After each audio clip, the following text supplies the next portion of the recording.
Saludo a todos los hermanos, hermanas que nos acompañan, que es un gusto poder juntos alabar, estudiar, cantar. El tener a alguien con quien compartir la fe es una bendición y le doy gracias al Señor Jesús por cada uno de ustedes. Amén. Igualmente a los hermanos de que nos siguen por YouTube, que a veces ni sabemos quién está allá atrás, pero los saludamos en el Señor.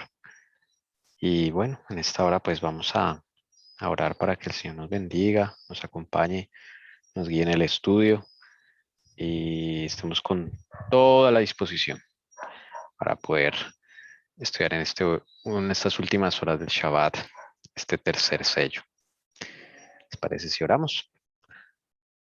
Bendito sea nuestro Padre Celestial que nos ha concedido este privilegio de tener hermanos en la fe, de poder compartir cada Shabbat, reunirnos para alabar el santo nombre del Padre y el santo nombre del Hijo y la bendición del Espíritu Santo recibir, poder ser impresionados por medio del Santo Espíritu, iluminados para saber nuestros pecados, poderlos confesar. Bendito y alabado seas, Padre Celestial y Señor Jesucristo. Muchas gracias porque has abierto la palabra para nosotros. Te plació el que pudiéramos estudiar estas cosas que tal vez nunca habíamos estudiado y que no son como novedosas, pero siempre han estado allí. En tanta literatura, Señor, que les diste a los pioneros, tantos recursos que aún nosotros con internet y todo no contamos, Señor, con eso. Por eso alabamos tu santo nombre, por esta luz que dejaste, la cual estamos recuperando, para que tú la puedas ampliar en esta generación, poder cumplir tu voluntad y esa profecía de los 144,000 pueda cumplirse para tu honra y tu gloria, para la honra y gloria del Padre. Bendito Señor, te ruego por favor que nos concedas tu bendición para entender, para aplicar los símbolos, ya que vamos a empezar a aplicar, Señor, significado al tercer sello. Te pedimos por favor sabiduría, bendición, que podamos entender, más bien aplicar lo entendido, comprendido, que tu Santo Espíritu nos acompañe, nos ilumine y pedimos protección para que todas las huestes del mal, Señor, queden atrás en su límite y no interfieran, no entorpezcan, por favor, con este proceso hermoso de aprendizaje junto a ti, Señor Jesús. Tómanos, por favor, y condúcenos en este momento, que nuestras mentes sean iluminadas y podamos sacar muy buenas conclusiones, Señor, con tu ayuda. En tu precioso y divino nombre, Señor Jesucristo. Amén. Amén. Vamos entonces a repasar ya lo que vimos. ¿Se acuerdan de los puntos que habíamos sacado del tercer sello, no? Que ya los acabamos, gracias al Señor. Hemos podido recorrer esos 225 años de una forma, pues, muy maravillosa, que el Señor nos ha iluminado y nos ha dado esa bendición de poder entender todas estas cosas, ¿no? Y bueno, ¿qué eventos históricos vimos? Mire, aquí están todos. 313, Constantino firma el decreto de Milán y arranca toda la historia del tercer sello. 300 es el decreto de libertad religiosa, donde le vuelven el privilegio a los cristianos. Perdón, ¿okay? 321, Constantino decreta una ley dominicana en el imperio, es un edicto civil, ustedes recuerdan, el famoso venerable Día del Sol. Año 323, Constantino vence a Licinio, el emperador romano de Oriente, y declara que fue el dios cristiano quien le dio la victoria del trono. Desde luego está siendo usado por Satanás, pero pues él dice que ese dios de los cristianos es el que le ha dado el éxito. En el 325, el famoso concilio de Nicea, al cual también dedicamos tiempo para revisar, fue el primer concilio del cristianismo católico avalado por el imperio, y donde se gestó un credo y un edicto eclesiástico. Okay, salió un edicto contra los arrianos y desde ahí se empezó a llamar arriano a todo el que no se suscribiera a ese concilio. Recordemos que al principio los arrianos era la doctrina que salió de Arrio, un presbítero, pero después del concilio todo el que no se suscribiera a ese concilio pues era declarado arriano, independientemente de lo que creyera, independientemente de si seguía a Arrio o no seguía a Arrio. Inclusive el pueblo de Dios también fue llamado arriano. En el año 337 ocurre el bautismo y muerte de Constantino y él elige al bando opuesto, el bando arriano para que lo bautice. Aquí cambia la historia porque ya el imperio se divide entre los 3 hijos de Constantino y cada uno toma una parte, pero entre ellos hay rivalidad, entonces tampoco hay unidad. Al final el hijo Constancio II es el que sigue la línea. Los otros 2 mueren en batallas. En el año 340, Ulfilas el misionero de los celtas, del cristianismo celta, empieza la evangelización de los godos. De estos godos es que sale los visigodos y los ostrogodos. Entonces Ulfilas allí empieza a evangelizar. En el 364 ocurre ese sínodo de la Odisea donde se prohíbe guardar el Shabbat y establece la observancia del domingo, que es otro paso más hacia la exaltación del domingo como falso día de reposo. En el año 380 el emperador Teodosio declara el cristianismo católico la religión oficial del imperio por primera vez. En el año 395 el imperio romano se divide en 2, el imperio romano de Occidente y el imperio romano de Oriente, para siempre, ya no se vuelven a unir. En el 403, Vigilancio, el precursor de los valdenses, escribe su obra contra las prácticas de la iglesia romana y es tal vez la primera obra es como un precursor de protestante que hay en esa época. Y bueno, él ataca, bueno, no ataca, explica el por qué no es correcto el ascetismo, el monasticismo, ¿se acuerdan? Todas esas cosas que vimos. Porque no es correcto, en esa época ya estaba introduciendo la veneración de las imágenes, la oración a los muertos. Esas cosas están sucediendo, ya él lo plasma, lo escribe. En el 409, bueno, aquí ya empiezan a aparecer los tribus germanas. Los visigodos son los primeros que se toman a Roma al mando de Alarico I.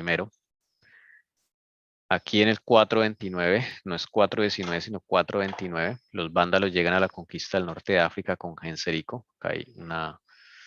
Esta mañana dijimos, una hermana dijo 419, pero es 429, que es cuando cruzan a África. 419 ellos están en España. El 429 cruzan a África por el estrecho de Gibraltar. 476, sí, estrecho de Gibraltar. Bueno, gracias al Señor. Por ahí cruzan. En el 476, fin del Imperio Romano de Occidente, solo queda el del Oriente y desde ahí se empieza a llamar Imperio Bizantino. El que queda en pie, que es el Imperio Romano de Oriente, se empieza a llamar Imperio Bizantino. Y es la invasión de los érulos con Odoacro. En el 493, los érulos son vencidos por los ostrogodos al mando de Teodorico, ahí con toda la conspiración que montaron para tumbar a Odoacro. Y ahí acaban con los érulos y es el primer cuerno que cae. Conspiración del clero católico. 496, Clodoveo, rey de los francos, se convierte al cristianismo católico y vence a los alamanes. Esto es un dato, esta última partecita la agregué ahora en la tarde que no tuve en cuenta los alamanes. En ese año, cuando él tiene esa experiencia, que él dice que si gana la batalla se vuelve católico, pues ahí fue cuando venció a los alamanes y los sometió. ¿Ok? Entonces los sometió. Los alamanes después se independizan, pero tiene que durar unos como 300 años para independizarse. Por ahora quedan sometidos los alamanes. En el 508, Clodoveo vence a los visigodos en el sureste de Francia y se bautiza en la fe católica. El bautismo de él no ocurre en el 496, ocurre después de la victoria contra los visigodos en el sureste de Francia, que es cuando le roba tierras a los visigodos, lo que es el sur de Francia. En el 532, el edicto de Justiniano contra todos los que no abrazaran la fe católica. Ese horrible edicto que le daba 3 meses a todo el que no fuera católico para salir del Imperio Romano de Oriente, que también repercutió en Occidente. 533, Justiniano declara al Papa como cabeza de todas las santas iglesias, como lo dice en su carta, en esa carta que leímos esta mañana, donde le da, mantiene al tanto al Papa de lo que está haciendo allá en Oriente. 534, Justiniano envía a Belisario, su general, para que acabe con los vándalos. Los vence y los acaba en el norte de África. ¿Okay? Y de ahí Belisario se va a Italia para liberarla de los ostrogodos. Bueno, liberarla entre comillas, porque pues, nadie está oprimiendo ahí, ¿no? No habla de liberación cuando están oprimiendo, están haciendo injusticias, pero no se estaba haciendo injusticias con nadie. 538, entonces Belisario vence a los ostrogodos y recupera Roma. Los ostrogodos son arrinconados, mas no son destruidos aún. Hasta el 553 son destruidos totalmente. Esa es la historia del tercer sello. Un dato que el Señor me mostró es que los vándalos, desde que entraron al Imperio Romano hasta su destrucción, tuvieron 7 reyes. Bueno, yo me fijo mucho en los números. Y bueno, por ahí el Señor me muestra también cosas, ¿no? Es que no es coincidencia, 7 reyes, es como que se cumplió un ciclo, ¿no? Es el 7 número total, completo, ya. Pero más me admiré cuando en los ostrogodos conté los reyes que existieron desde que entraron al Imperio Romano hasta su destrucción en el 553, y adivinen cuántos reyes son. Exactamente 7 reyes. Interesante. 7 y 7. En los érulos sí solamente fue un rey nomás. Los érulos duraron muy poquito. Hasta ahí entonces fue otra corrección, que es que en la mañana dijimos que el Tratado de Letrán fue en 1927, o yo dije, y realmente fue en 1929. Hay 2 añitos que se fueron de menos. Entonces, 1929 Tratado de Letrán, por la pregunta que hizo Henry, el hermano de la hermana Liliana. Listo, esas son como las correccioncitas, pero esos son los eventos que marcaron esa historia del tercer sello. Ahora, pues sí vamos, hermanas, a leer pues el tercer sello, y de ahí sacamos los símbolos y empezamos a pensar y a colocar esa lluvia de ideas. Pero ya basada en esto, ¿no? Lo que hemos estudiado, ya podemos como empezar a pensar mejor cómo es la cuestión ahí del tercer sello del caballo negro. Entonces vamos a leerlo. Si me permiten, lo voy a leer. Dice: cuando abrió el tercer sello, Apocalipsis 6, 5 al 6, oí al tercer ser viviente que decía: ven. Y miré, y aquí un caballo negro, y el que estaba montado en él tenía una balanza en la mano. Y oí como una voz en medio de los 4 seres vivientes que decía: 1 litro de trigo por 1 denario, y 3 litros de cebada por 1 denario. Y no dañes el aceite y el vino. Recuerden que acá a veces en algunas Biblias va a decir balanzas, y en otras Biblias en lugar de litro dice medida en general. Es una medida fija y equivale aproximadamente a lo que hoy en día es 1 litro. ¿Ok? O sea, sí es una medida específica, no es una medida general, cualquier medida, no, es algo físico que se utilizaba en esa época para comercio. Entonces es un dato allí que nos puede ayudar. Bueno, de ahí, ahora, hermanos, a pensar. Aquí he sacado todos los elementos del tercer sello para ahorrar tiempo. Ya entre todos miraremos si unimos uno y otro, lo separamos, bueno, ¿sí? Yo diría, si les parece bien, pensemos en el jinete y el caballo negro, que es como lo común entre los sellos anteriores. Si gustan, si no, pasamos a los otros, a los símbolos. ¿Alguno tiene una idea? Yo pensaría que podemos unir los 3 primeros sellos, ver lo que hicimos en los 2 anteriores con respecto al jinete y al caballo, que son los elementos comunes. Entonces vamos a hacer una cosa acá. Listo. Y vamos a tomar el del segundo. Listo. En el primer sello, el jinete son los cristianos. Es decir, ¿quién toma las riendas del evangelio? ¿Se acuerdan? Los cristianos. Del año 31 al año 100, ¿no? ¿Quién me recuerda las fechas del segundo sello? 100 al 313. Tiene que seguir la secuencia, ¿no? Si el primero es del 31 al 100, pues el segundo es del 100 al 313. Eso. Sí, del 100 al 313 al 313. 532. 38. Listo. Ahora, hermanos, les toca a ustedes. Entre todos, pues. Jinete del tercer sello. Ideas o caballo. Bueno, puede ser jinete. Es el caballo negro. Sí, caballo. Ay, sí, señora, muchas gracias. Negro. Este es negro. Primer sello, caballo blanco. Segundo sello, caballo rojo. Tercer sello, caballo negro. Bueno, ideas.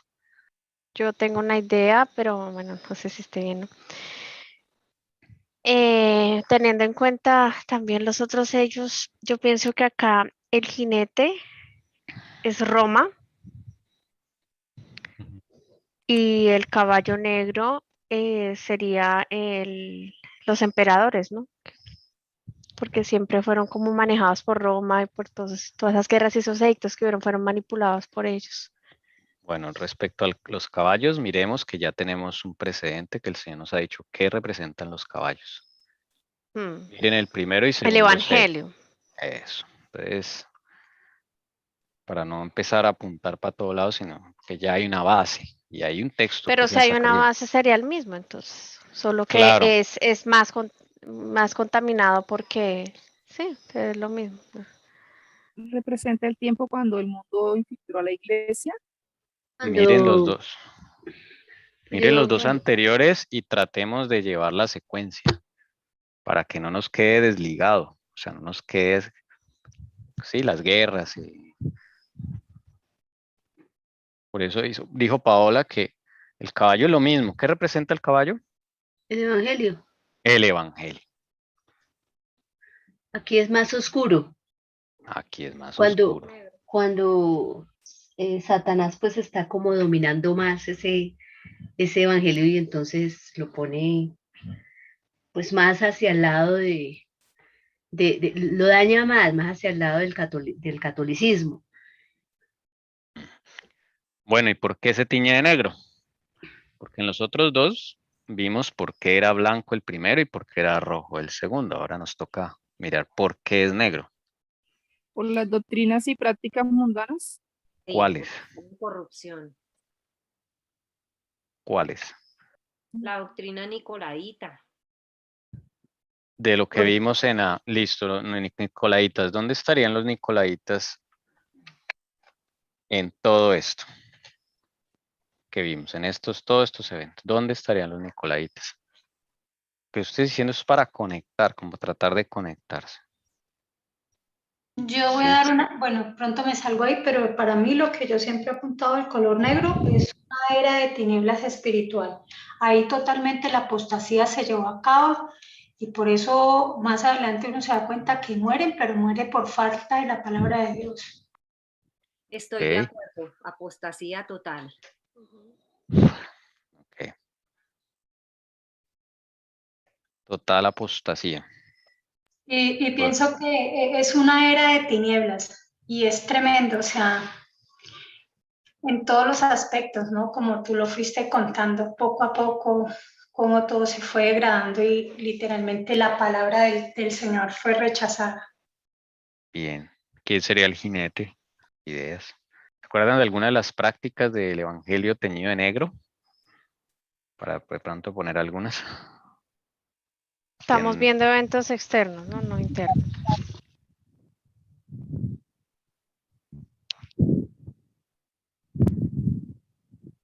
No sé, Tranquilos. esa acotación que hace Jessie, ¿a qué se refiere? Pues es que una hermana dijo lo de los Nicolaitas, se puede confundir, incluso lo de la Trinidad como evento interno, entonces no sé hasta qué punto el Evangelio lo vamos a tocar como interno o externo, porque en la parte de la doctrina de la Trinidad, pues lo habla en el externo, lo que estudiamos. Los Nicolaitas sí pienso que es interno.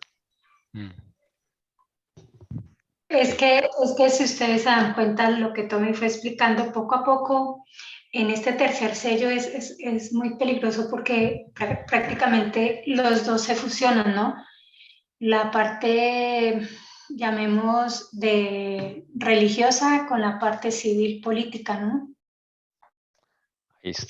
Ahí está una Sí. clave, Mary. La apostasía viene por esa vía, Ajá, ¿sí? por la unión de Estado y Unión religión.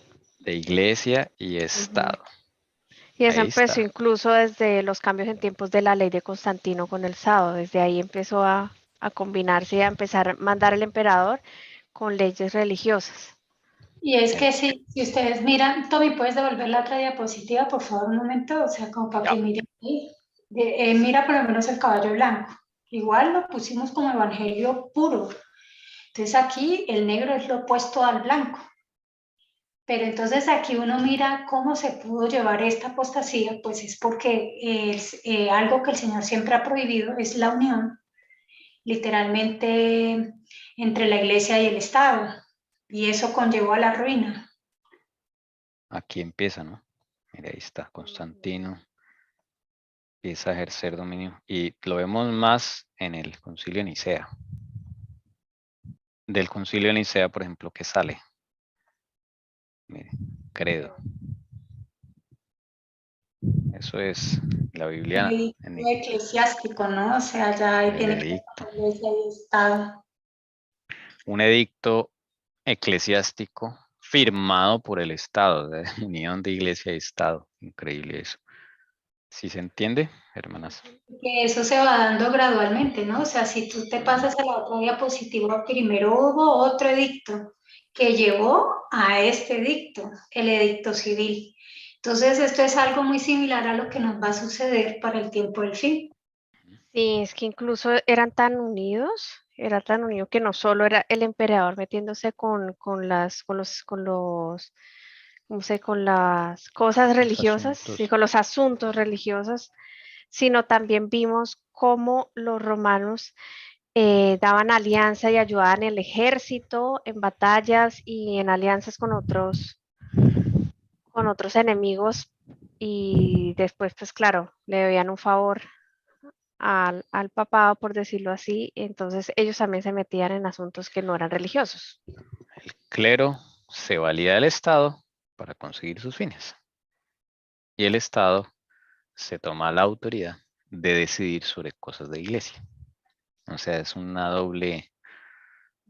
Se entrometen donde no se deben entrometer. Constantino, ¿se acuerdan del Concilio de Nicea? Cómo Constantino resolvió el asunto, amenazando a todo el mundo que si no firmaban, destierro, así.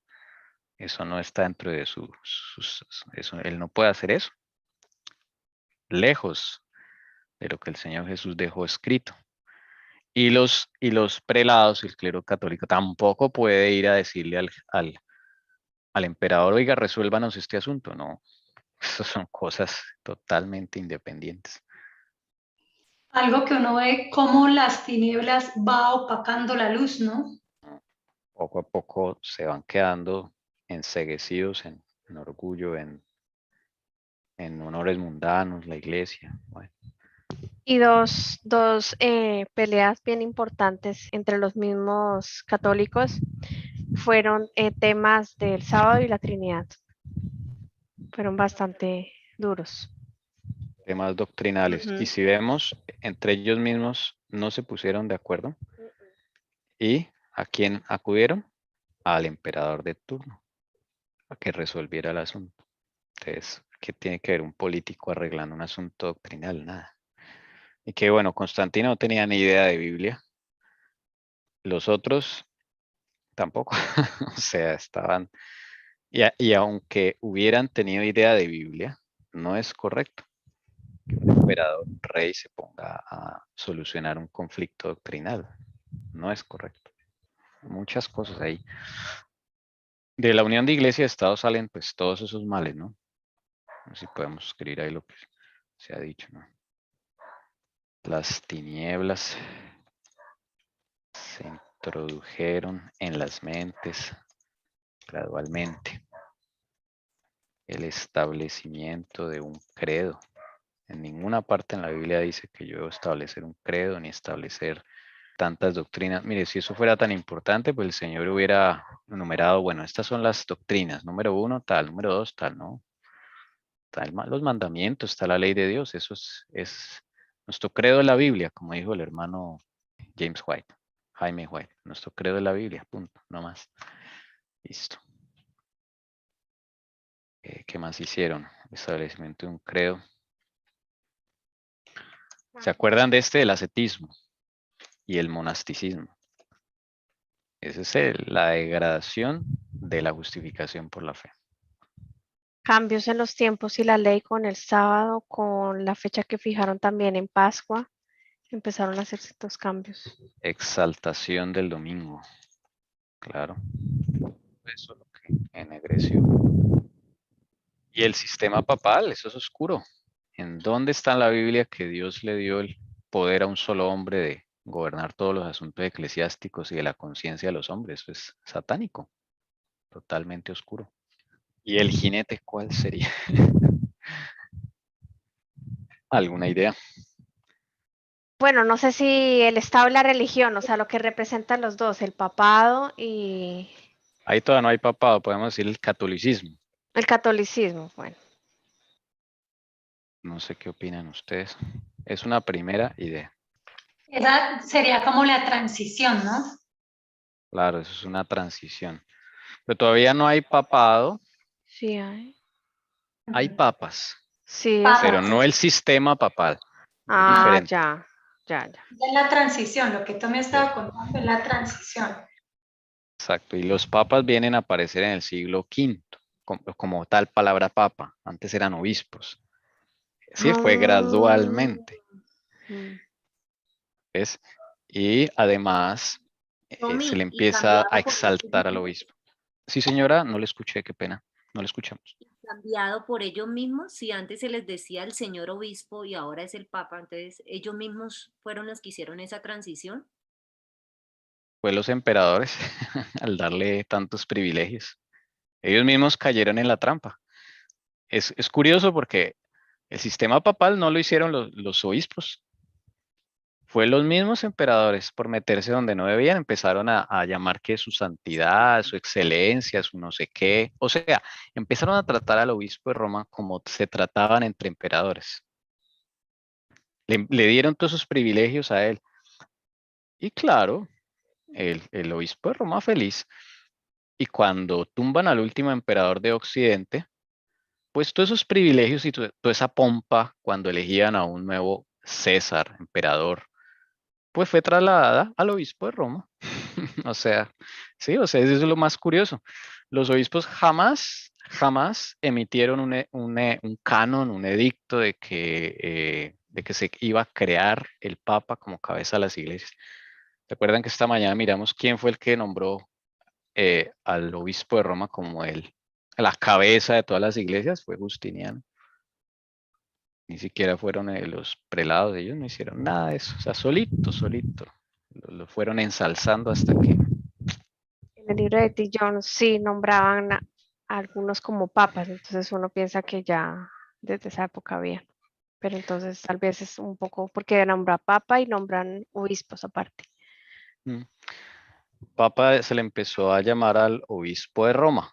Papa significa padre, nada más, el Santo Padre, empezaban a decir los mismos emperadores y los mismos romanos. ¡Ay, llegó el Santo Padre! Así. Al principio le decían a todos los obispos, al de Milán, al de Reims, le decían, ¡ay, el Santo Padre, su santidad! Le decían a todos ellos. Pero después todo se fue concentrando en Roma, en el obispo de Roma. Fue un paso gradual también. El Papa no tenía derecho civil. Él no podía nombrar gobernadores ni nada de eso. ¿Cuándo es que él adquiere ese poder civil? En el 538. Ahí es donde se habla de sistema papal, porque los anteriores papas realmente los ponían los emperadores o la gente, pero ya desde ahí, desde 538, ellos mismos forman su cónclave y muy parecido a lo que vemos hoy, que se reúnen allá en la basílica y los cardenales, entre todos ponen los candidatos y hacen votaciones. Eso es ya sistema papal. Bueno, hermanos, si hay alguna otra idea de Roma imperial y el catolicismo, ese es como el jinete. Las balanzas o balanza, ¿qué significará eso? ¿Qué les da la idea?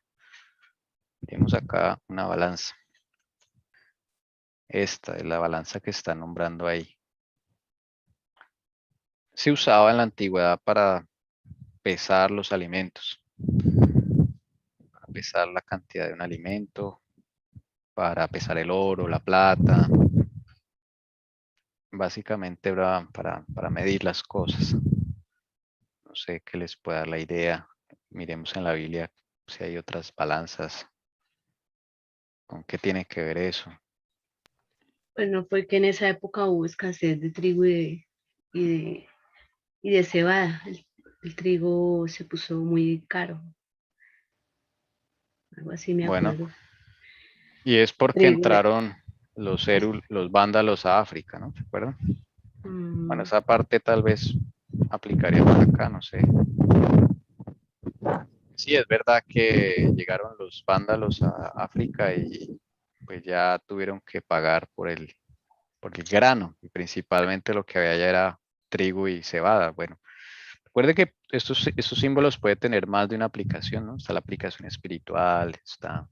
Pero Tommy, en el contexto, o sea, para no profundizar, digamos, salirnos del contexto de la balanza, pues son juicios en algún caso, pero aquí dentro de este contexto prácticamente es pesar un mercado porque uno sigue leyendo y están hablando de un trigo y una cebada.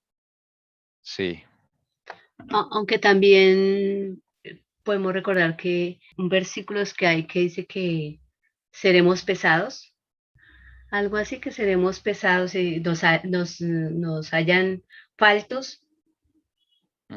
ya sé, en Daniel, En Daniel, sí, en No es Daniel el... Apocalipsis. podría también por Apocalipsis. ese lado. Pues es Bueno, otra busquemos. aplicación, ¿no? Yo me acuerdo de una balanza Pero, ya. Pesaba así en balance y así hallado falto. pero Eso es dentro de Daniel. este contexto para mí no aplica. Pero sí, pero en esto sí, yo también estoy de acuerdo con el Cira que en este lado sí se refiere a eso, a la medida de trigo y las de cebada. Y que lo que hemos venido estudiando hace rato, prácticamente estos cereales son básicos para hacer el pan Israel, o sea, que tiene que ver también con lo que es con el pueblo, de que algo estaba sucediendo con el evangelio entre el pueblo, algo estaba sucediendo con la palabra. Eso también, sí, el trigo y la cebada, la palabra. Y el aceite, pues era pues que se tenía que echar en el candelabro, ¿no? El Espíritu Santo. Ujú. Y el vino era para la libación de los panes. Pues sí, yo también estoy de acuerdo, aunque bueno, yo había pensado, pero si dicen que no, pues sí tienen razón, porque yo había pensado que como la balanza la tenía el jinete en su mano, y el jinete en ese caso, pues yo pienso que Roma Imperial Catolicismo, que fue lo que pusimos, pues yo me acordaba en los edictos, ¿no? Sobre todo el último bueno, Constantino también, pero el de Justiniano, que el de 3 meses, si nadie se ajustaba a lo que él tenía en la balanza, por decirlo así, lo mataban o lo sacaban de sus casas, entonces lo había tomado como por ese lado porque la balanza lo tenía en su mano, entonces lo hacía el jinete, era el que tenía la balanza. Pero analicen bien si quiere, podemos leerlo otra vez todos y ven que lo que el versículo lo estoy buscando del tercer sello. Ahí está. Y aquí un caballo negro y el que estaba montado él tenía una balanza en la mano. Y oí una voz en medio de los 4 seres vivientes que decía: 1 litro de trigo por 1 denario y 3 litros de cebada por 1 denario y no dañes el aceite y el vino. Literalmente, como esto tiene que ver con el pueblo de Dios, literalmente también y simbólicamente lo que es el trigo y la cebada era para hacer ¿qué? El pan. Y el pan representa la palabra de Dios. Y eso tenía que ver con la palabra del Señor, que estaba pasando algo en vista de esa unión entre el Estado, entre el gobierno y la parte religiosa. Ahí es lo que nos empieza a contar ese sello de que algo estaba pasando o iba a pasar con la palabra del Señor. Dice que ahí en esa época escaseaba la palabra de Dios. así como el trigo y el pan y la cebada. Sí, señora, para eso hay que sacar cuando dice cuánto pesaba el trigo y cuánto pesaba la cebada. Eso es lo que nos quiere decir. Bueno, cuando ustedes dicen escaseada, se refieren a que no había mucho conocimiento de la verdadera palabra del Evangelio. No, pues se estaba perdiendo más bien esa palabra y ya venía como cambiada, ¿no? Hermano, es Escasa. como lo que pasa hoy en día. Y eso nos ha pasado a varios. Quizás muchas veces si nos levantamos un día a empezar a liderar porque el Señor nos llamó, pero estábamos cansados de un alimento lánguido y estaba escaseando y teníamos que ir a volver a las sendas antiguas. Aquí estaba sucediendo algo muy similar y es cuando la iglesia empieza a hacer concesiones con el Estado y con el mundo, literalmente no tiene por qué hacer nada de eso, y empieza a escasear la palabra. Sí, en el conflicto de los siglos, en la página 79, dice, la palabra de Dios había quedado encerrada dentro de los límites de idiomas, conocidos tan solo por la gente instruida. Iban a ser traducidos y entregados.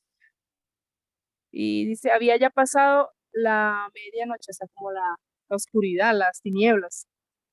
¿Ese es el tercer capítulo o el cuarto, hermana Ana Milena? Ese era el tercero, ¿cierto, hermana? Sí, señora. En la página 79. A mí me parece que eso hace parte del cuarto sello. Porque acá en esta época sí había Biblias, o sea, como Biblia, como palabra, como escritos, sí habían. O sea, no estaba prohibido ni estaba. Lo que pasa es que era como más de conocimiento o de luz. Exacto, era de conocimiento porque cuando veamos lo de la iglesia vamos a entender qué pasaba con Balaam, pero aquí al hacer esto literalmente habían entrado ¿qué? Doctrinas y cosas extrañas dentro del pueblo que ya, digamos, por eso el caballo es negro, porque se había perdido la pureza del evangelio, o sea, la palabra llamémosla escaseaba, pero es la palabra pura, la palabra blanca que había salido del caballo blanco. Yo tengo una pregunta. ¿Por qué dice 1 y por qué dice 3? Porque esa medida para el trigo y para la cebada tendrá algún significado. Aquí la cebada es más barata, ¿no? En eso se nota, pero Porque con 3 litros, por un denario llevas 3 litros y en el otro solo 1. Sí, el trigo era ¿qué? Más carito, era para la gente que tenía dinero y la cebada era para la gente que tenía menos dinero. trigo, cebada, aceite y vino. En cierta forma esto fue dañado, pero hay dos productos que no fueron dañados. Ah, bueno, sí, hablando en el ámbito. Porque yo había encontrado en la parte del vino del aceite, en Lucas 22:20 se refería como símbolo de la unción del Espíritu Santo, ¿no? Y también la preciosa sangre de Cristo.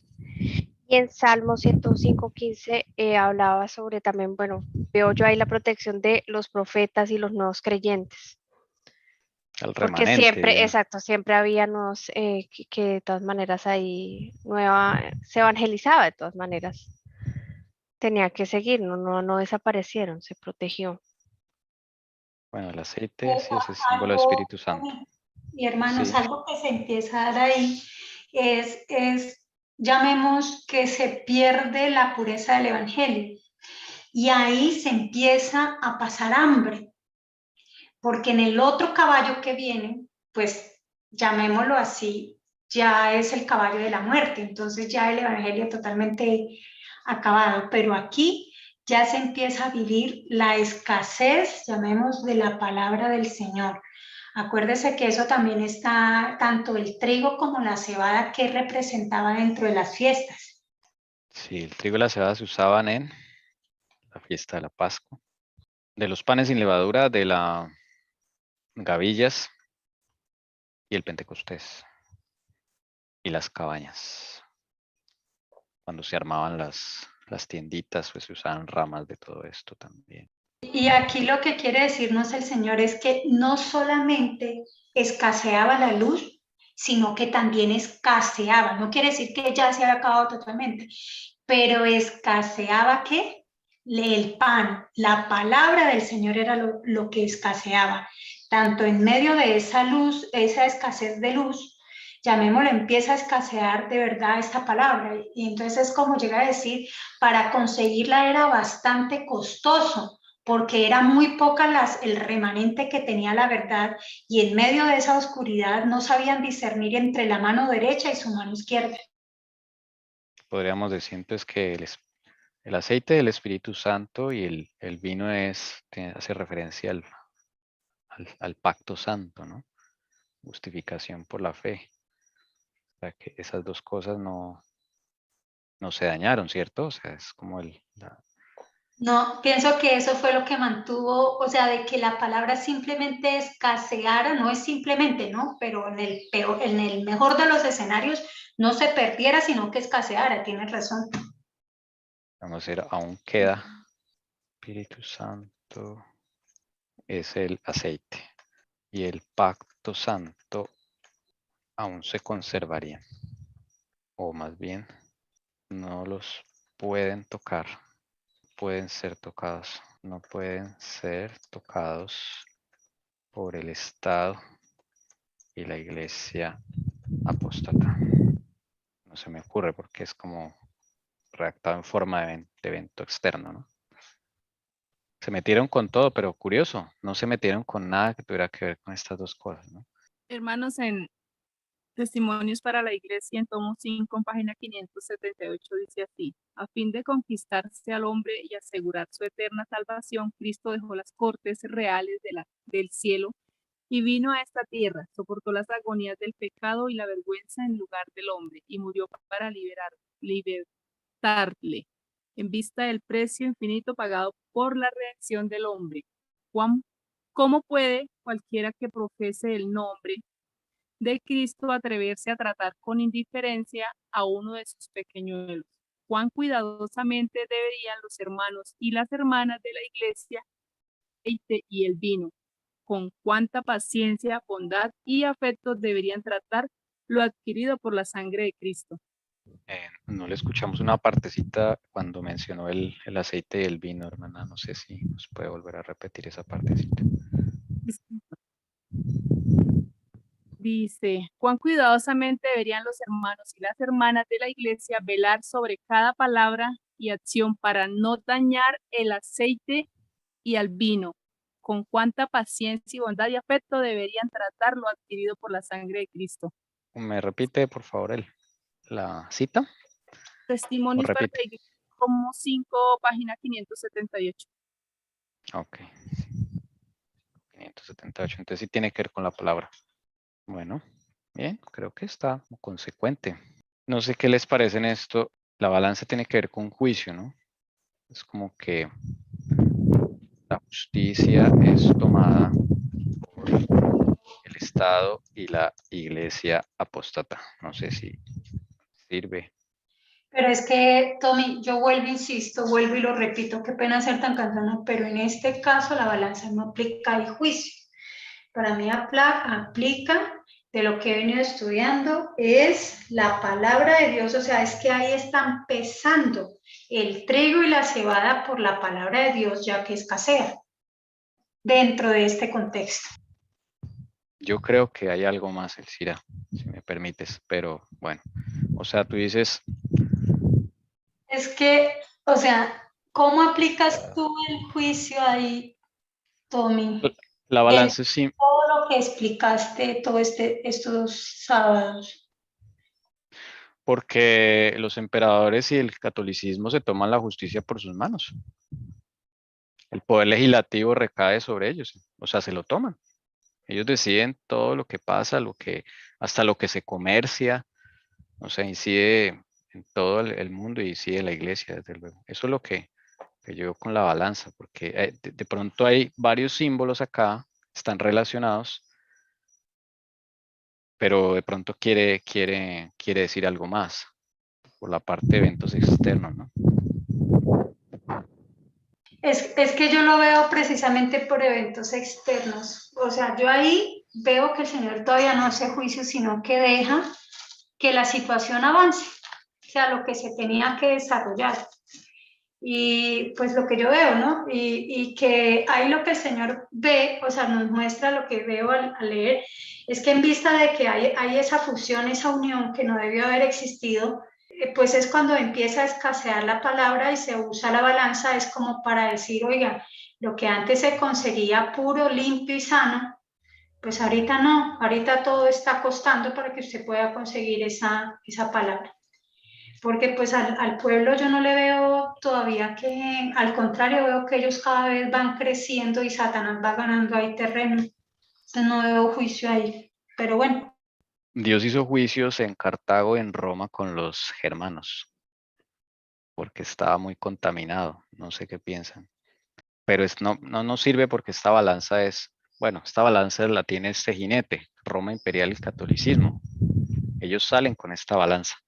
Lo tiene en la mano. Entonces como que en mi mente no concuerda que el imperio Roma imperial catolicismo que tiene la balanza, ellos estén pesando la balanza, en la balanza la palabra de Dios, como que no me alcanzo a entender ahí de la balanza, como que, bueno, se puede unir con lo otro, pero como que no, o sea, ¿por qué la balanza? Bueno, pensando en voz alta. ¿Qué opinan de la voz? Yo ¿De también. quién es esa voz? Vamos a pensar acerca de la voz, ¿no? La voz que sale, voy a poner otra vez el texto. Y oí como una voz en medio de los 4 seres vivientes que decía, esa voz es la que dice, 1 litro de trigo por 1 denario y 3 litros de cebada por 1 denario. Y no dañes el aceite y el vino. ¿De quién es esa voz?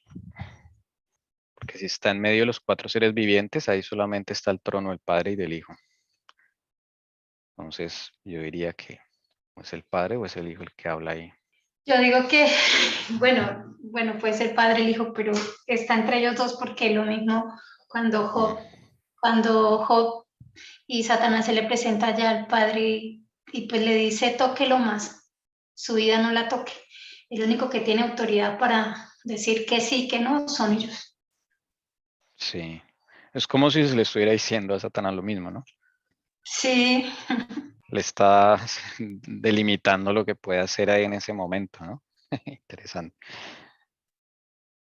Es como que le dice, listo, le voy a dar su tiempo, juegue, llamémoslo entre comillas como quiere, pero ojo con esto, así como lo hizo con Job. Tóquelo, más su vida me pertenece. Sí, muy bueno eso. Le está dando la medida, además, la medida de daño que puede hacer. No puede pasar esa medida.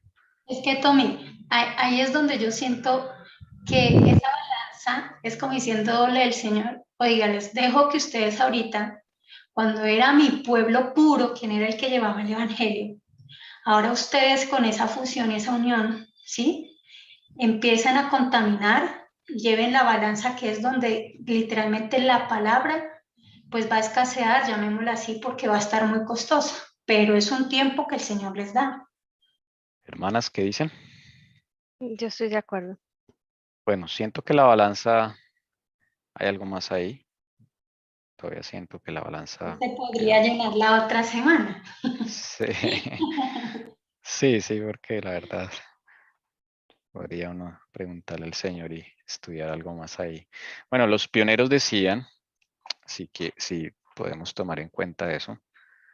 Ellos decían que la balanza es la parte judicial, la rama judicial que es tomada por la iglesia y el Estado. Eso es lo que decían ellos de la balanza. O sea que son los dos poderes que al unirse, pues obvio, tendrán lo que es la parte civil. Por eso le digo que ellos determinan qué comida se le da al pueblo y qué no. Sí, les da la balanza en sus manos. Bueno, esa fase regular me suena a mí. Esa regular es como una balanza regula. Es dado a la iglesia apóstata y el Estado. Lo curioso es que cuando uno mira el caballo blanco, uno se da cuenta que los que tenían, llamémoslo así, el control y tenían la palabra pura era los apóstoles, ¿no? Y al pasar ya se les entrega a un poder político, religioso o civil religioso. Si gustan, podemos empezar a mirar pronto el otro sábado, pronto aquí si encontramos algo más, podemos anexar o cuadrar algo más. El otro sería eventos internos, que es el mensaje de la iglesia de Pérgamo. El que tiene la espada aguda de 2 filos dice esto: yo sé dónde moras, dónde está el trono de Satanás. Guardas fielmente mi nombre y no has negado mi fe, aun en los días de Antipas, mi testigo, mi siervo fiel, que fue muerto entre vosotros, donde mora Satanás. Pero tengo unas pocas cosas contra ti, porque tienes ahí a los que mantienen la doctrina de Balaam, que enseñan a Balac a poner tropiezo entre los hijos de Israel, a comer cosas sacrificadas a los ídolos y a cometer actos de inmoralidad. Así tú también tienes algunos que de la misma manera mantienen la doctrina de los Nicolaitas. Por tanto, arrepiéntete. Si no, vendré a ti pronto y pelearé contra ellos con la espada de mi boca. El que tiene oído, oiga lo que el Espíritu dice a las iglesias. Al vencedor le daré el maná escondido y le daré una piedrecita blanca y grabado en la piedrecita un nombre nuevo, el cual nadie conoce, sino aquel que lo recibe. Bueno, de la misma forma he sacado aquí como las frases. Creo que están todas. Si se me va alguna, ustedes me corrigen. Frases claves, ¿no? Creo que acá me falta la espada aguda de 2 filos. La vamos a agregar acá. Yo creo que esa espada ya la estudiamos en el segundo, ¿no? ¿Se acuerdan, hermanas? Hermana Sí. Elcira. Por favor, volver a verla, por favor. Eso fue en el caso de eventos externos, la gran espada. ¿Recuerdan que hay una cosa es la gran espada, pero otra cosa es la espada de 2 filos? ¿Se acuerdan? Sí, ahí hablaba de la diferencia de las 2 espadas. Cuando ya son 2 filos, representa al Señor, la palabra de él. Exacto. Porque esta ya sale de la boca del Señor, ¿sí tienen? Mire, el que tiene la espada aguda de 2 filos. Y acá dice que pelearé contra ellos con la espada de mi boca. Esa ya es, Su eso ya es palabra. su palabra, sí, eso ya no tiene qué más. Palabra de Cristo. Bien. ¿Qué con respecto a la frase yo sé dónde moras? ¿Dónde está el trono de Satanás? Su pueblo estaba en medio del papado y de Roma. O sea, estaba ahí, ¿no? Vivía ahí con ellos, moraba con ellos. Y pues estaban como dice uno, en la guarida del lobo, en la boca del lobo. Uh-huh. Yo estoy de acuerdo con eso, porque la historia pues lo corrobora, ¿no? Estuvieron ahí metidos. No sé si habrá otro significado o algo adicional, no sé. ¿Será que ahí hay tizones arrebatados? Bueno, también, no sé. Sí, y los cristianos habían muchos, por ejemplo, en Milán. Milán era la boca del lobo. Cartago. Bueno, Cartago hasta que fue limpiada por los vándalos. Había pueblo del Señor. En la Hispania de los visigodos también había. Bueno, pero en el caso donde mora Satanás es como Italia, ¿no?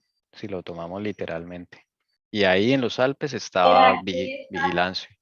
Ahí era profético también, era que el Señor ya estaba mostrando no solamente Italia, sino el pedazo de tierra que le iban a entregar como su trono.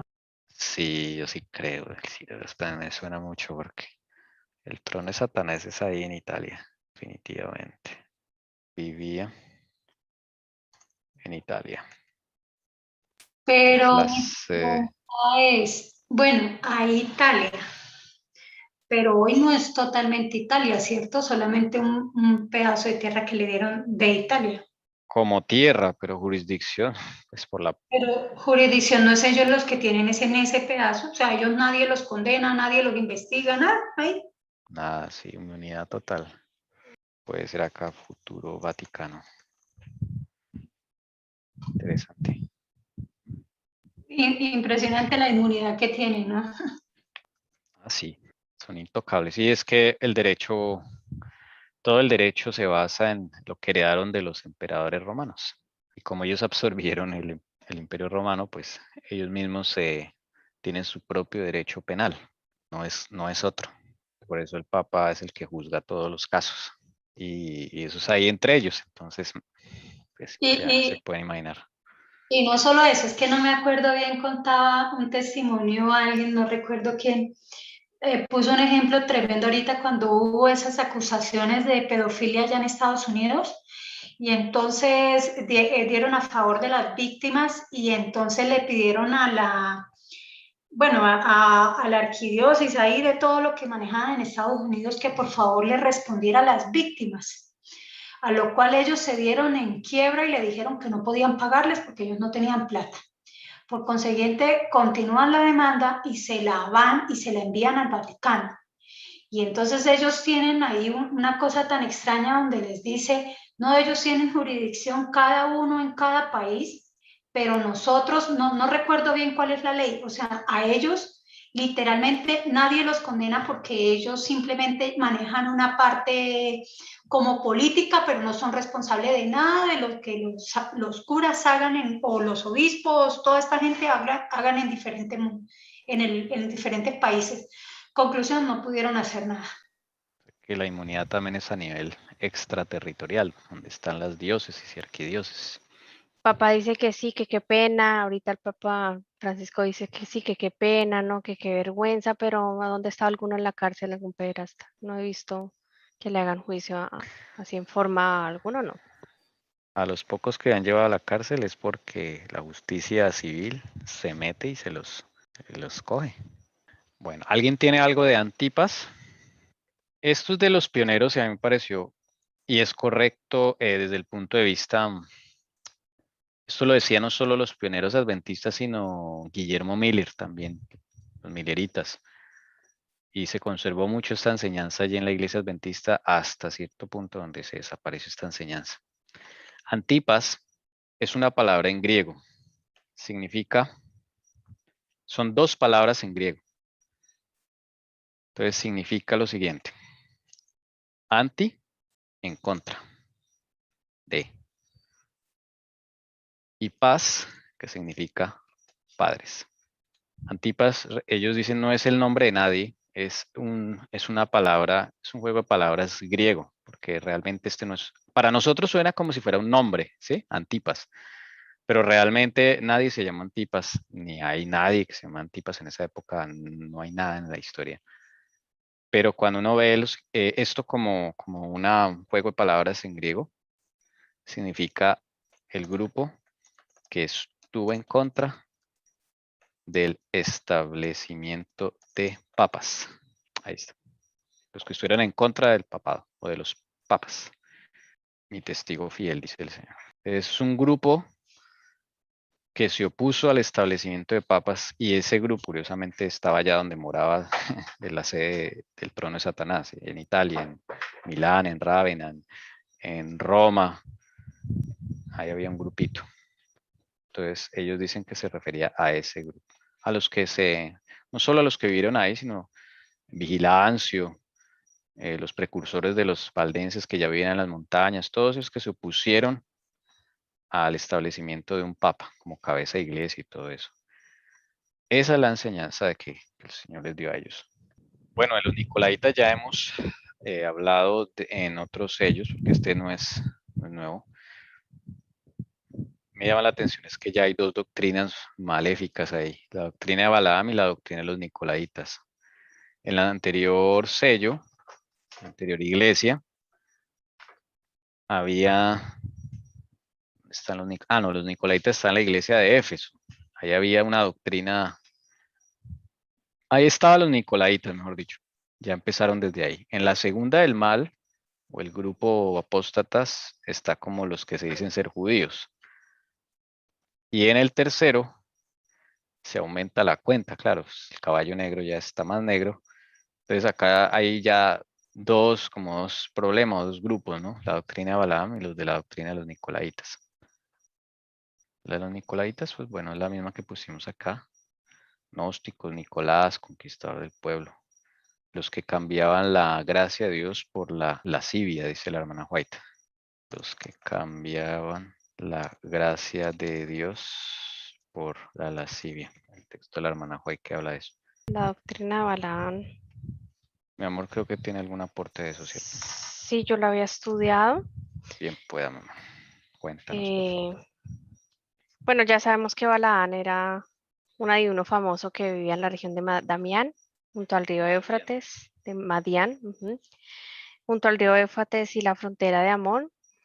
Y su doctrina en qué consistía en tener vida exterior espiritual más vida interior de corrupción, doble vida, ¿no? También que se obedecía al Señor siempre y cuando se pudiera sacar algún provecho. Esto lo hemos visto en la historia, ¿no? Del catolicismo. También ser leal a Dios, pero satisfacer los deseos de la carne. También había que, pues, esa lucha entre ser fiel a Dios o ceder a la codicia. Había una mezcla entre ser obediente a Dios con deseos ocultos en su corazón y pues muchos hombres hipócritas, elocuentes, pero con presunción de querer cambiar el plan de Dios. Entonces yo veo mucho también, nosotros hablamos en la parte de la historia, a ver si lo encuentro. Al principio, cuando empezamos a hablar en la historia de redención, incluso lo nombraron también, que cuando empezó a haber ese sistema gigantesco de religión falsa, esa mezcla entre paganismo con cristianismo desde Constantino, algunos incluso desde el pueblo de Dios por ganar ventajas y honores, se empezó a buscar apoyo de los hombres de poder. Entonces, pues ahí yo veo un poco también de la doctrina de Balaán. Doble vida, o sea, la corrupción, vía exterior supuestamente espiritual, pero la corrupción estaba entrando en el Evangelio. Yo invito a las hermanas y hermanos que ustedes en su casa se lean Números 23 hasta el 25. Ahí hablan sobre Balaán.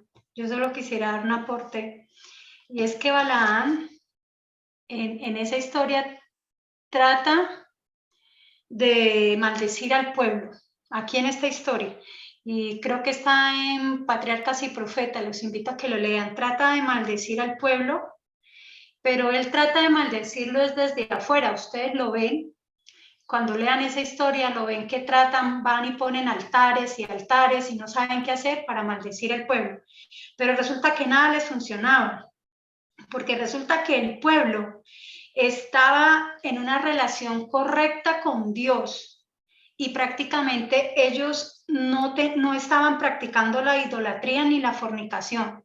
Por consiguiente, pues tenía la protección de Dios y no podía entrar la maldición al pueblo de Dios. Así que Balaam en el 25 ingenia otra manera, y es lo que sucede acá, y por eso el Señor lo pone acá. ¿Y cuál es? Hay un nuevo método, y ese es el método que Satanás usa. Cuando ve que no te puede atacar por fuera de una u otra manera, él que hace es infiltrarse, y aquí lo que hizo fue infiltrar la apostasía desde adentro. Como estaba contando ahí Jesse, pues a punta de prebendas y de todo, lo que hicieron fue entrar esa apostasía dentro de la iglesia, la idolatría, la fornicación, y así lograr quitar la protección de Dios. Es así como logran que el pueblo llegue a la apostasía, que es lo que estábamos hablando. Por eso Dios llama y quiere poner acá Balaam para que nosotros vayamos y estudiemos esa historia y podamos entender cómo actuó en esa manera y cómo actúa con nosotros también Satanás. Entonces es muy interesante ver estos capítulos de Balaam. Sí, hay 3 factores allí, que es el escándalo delante de los hijos de Israel, las mujeres, hombres que pues en vía externa e interna no viven la santidad. El segundo, comer cosas sacrificadas a ídolos, también pues los hombres que aún les atrae el mundo. Y tercero, pues cometer fornicación, que es lo que se ve en esta doctrina. Tommy, la hermana Helen White dice que Satanás tiene 2 métodos y ahí están registrados en Balaam. 2 métodos. Infiltración es uno.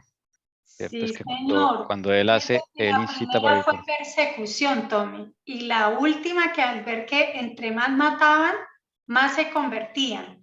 Entonces, ¿qué hizo? Vamos a infiltrarlos, a contaminarlos. Ya sin violencia, otra estrategia, pero más Sí, peligrosa señor. incluso, más peligrosa porque... contaminar al pueblo de Dios para debilitarlo. Esa es, sí. Y sigue trabajando con esa estrategia.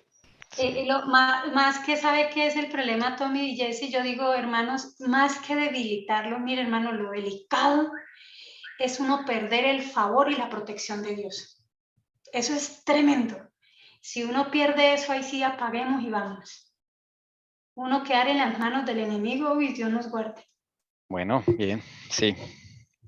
Eso se entiende, pues, hermanas, leyendo esa historia. Hay que leer esas historias. El maná escondido. ¿Qué opinan ustedes? Eso es todo un misterio, el maná escondido. El que venza le daré el maná escondido. Yo lo que he notado es que cuando el Señor dice, el que tiene oído oiga lo que el Espíritu dice a las iglesias, es porque hay una clave allí. El que tiene oídos oiga, cuando dice el Señor eso es porque es algo en el cual hay que meditar que no es tan evidente, es para, yo diría, no sé, es para, especialmente para el pueblo de la última generación.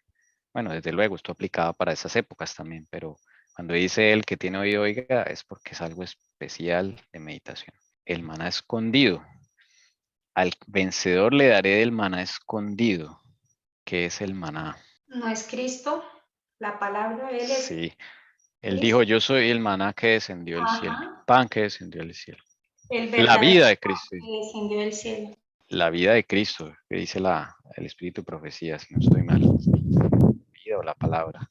Claro, porque la vida de Cristo es la que tenemos que asemejar, imitar, Él es nuestro modelo. Bueno, y su palabra, desde luego, es que es como que una sola cosa, ¿no? Porque Cristo es la palabra de Dios y Cristo es la vida, Cristo es todo. No sé si hay otra idea. También puede ser como para los tiempos difíciles de hambruna. ¿Qué dicen ustedes? Bueno, yo sé que es espiritual, ¿no? Pero también puede ser algo así. El maná se le dio a los israelitas cuando no tenían nada, ¿no? Y es como para enseñarles a depender del Señor, de que Él es su alimento, Él es todo en su vida, debe ser todo en su vida. Dice maná escondido. Si está escondido es porque Él no lo reveló antes. Está especial para los que venzan. Bueno. Si uno viene con lo que es la doctrina de Balaam y la doctrina de Nicolaitas, pues es que verdaderamente la palabra que es Cristo estaba escondida, escaseaba. Y lo poco que yo creo me hace acordar cuando me vi un video de China, o sea, cómo llegaban a entregarle el Evangelio, eso fue hace como 2 años, vi ese video y me pareció tremendo. Resulta que a ellos simplemente escribía a alguien un versículo porque las Biblias no se las dejan y lo metían dentro de un globo y lo inflaban y ellos esperaban que el globo y con el viento y con la oración llegara a otros hermanos y pudieran recibir ese pedacito de palabra que había. Hermanos, nosotros no hemos vivido eso, pero quizás, o sea, hemos tenido tan abundante palabra, comida del pan del cielo, que no sabemos qué es eso que escasea. Pero en ese mismo siglo, allí los chinos de verdad vivían eso.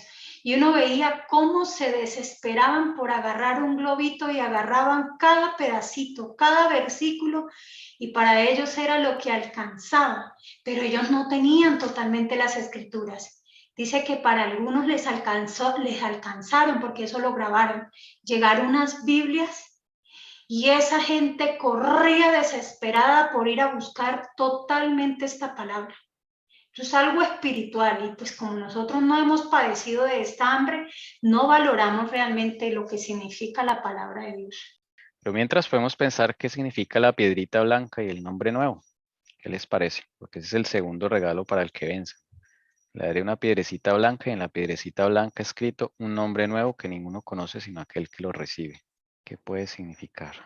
Bueno, no sé si se refiere a todas esas de su pueblo que fueron despojados, sacados desnudos y masacrados, pues como esa esperanza, ¿no? Para ellos, porque Idea, en sí. cierta forma fueron como mártires por no acatar las reglas que estaban imponiendo de todos convertirse en católicos obligatoriamente. Esa piedrecita no, yo digo, no, simbólicamente no representa como la piedra del templo del Señor, que es lo que nosotros representamos cada uno, dependiendo de lo que vamos a llegar allá a ser dentro del pueblo de Dios, algunos mártires, 144,000, Y así iremos a conformar todo lo que es el pueblo de Dios, su ejército también.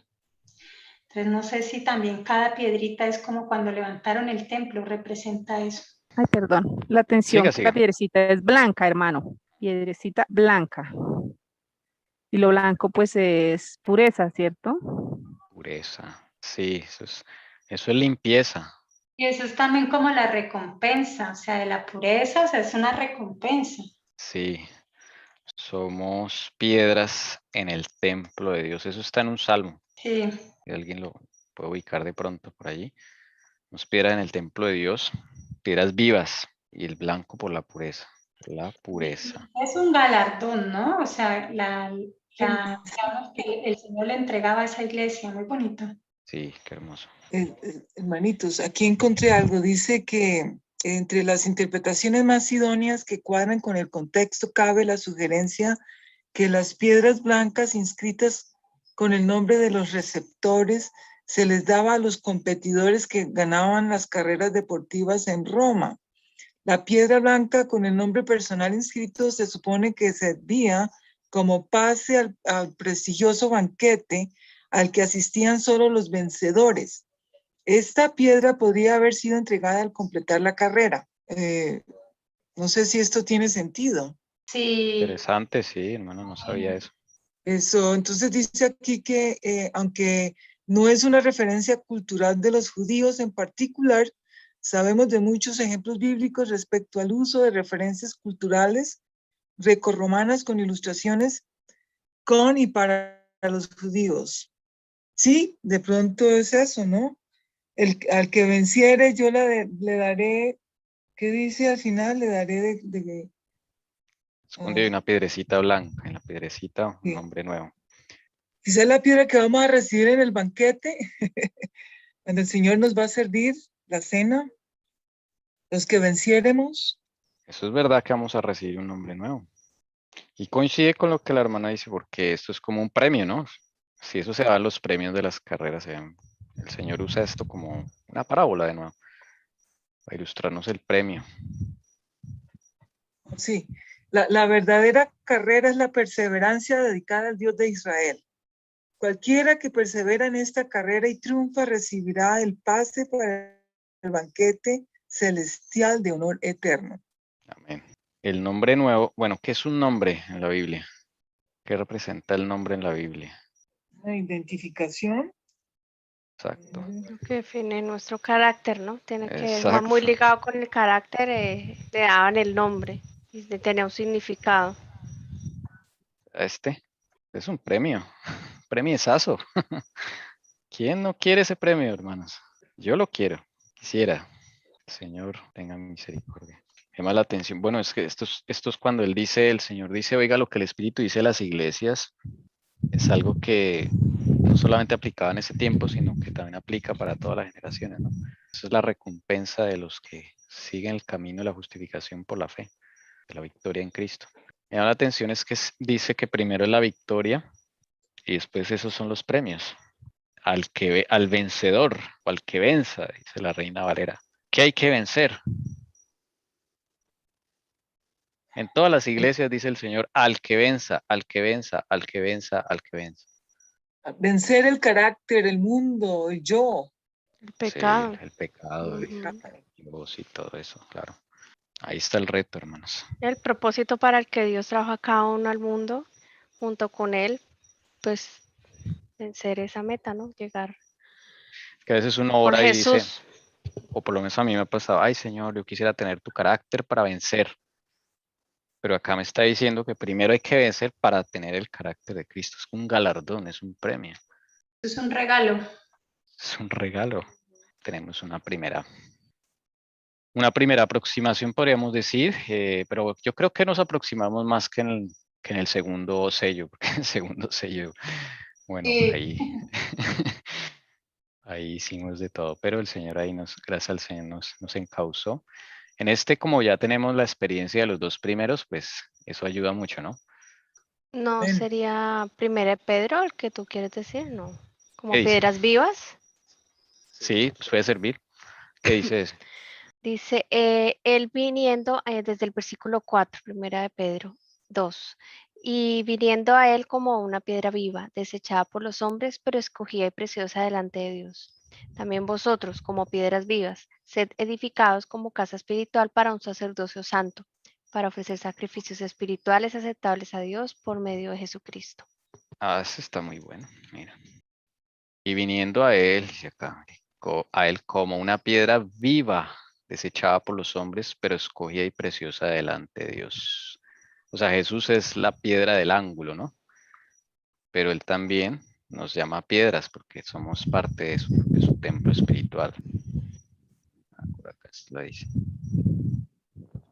Y mire que ahí está, digamos desde el 1, dice, por tanto, desechando toda malicia y todo engaño, hipocresías, envidias y toda difamación. Eso me parece el tercer sello. Desead como niños recién nacidos la leche pura de la palabra para que por ella crezcáis para salvación, si es que habéis probado la benignidad del Señor y viniendo a él como una piedra viva, desechada por los hombres, pero escogida y preciosa delante de Dios.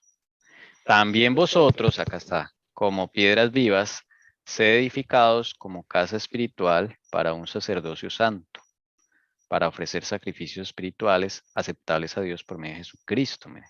Sacerdocio, para los 144,000 también, miren.